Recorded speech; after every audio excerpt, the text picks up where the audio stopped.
Hello， 大家好，我是 Serena。今天我要做一道蒜炒红苋菜。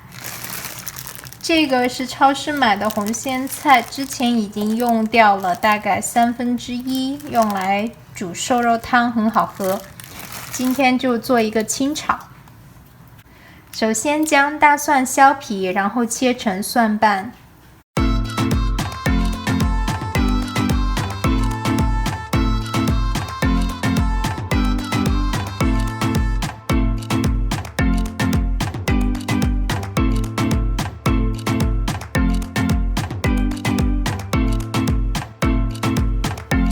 然后将红苋菜清洗一下，稍微的摘一下。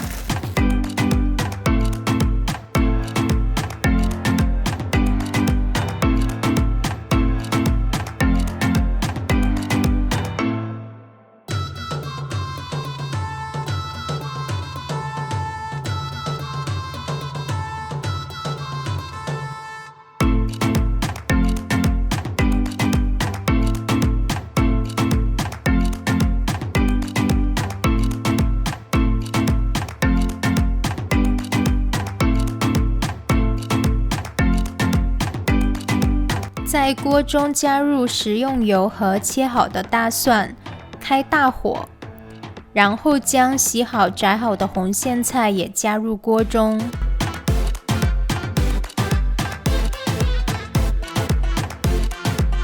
慢慢的翻炒一下。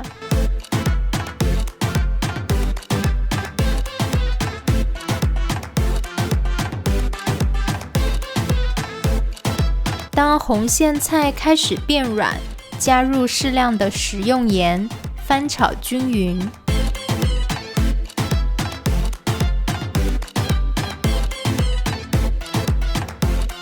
大火翻炒可能会导致锅里有点干，这时候可以加一点点水。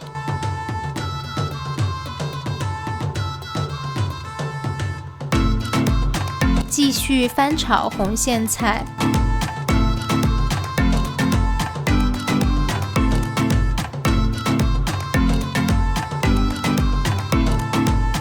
当红苋菜变软，就可以关火盛出锅了。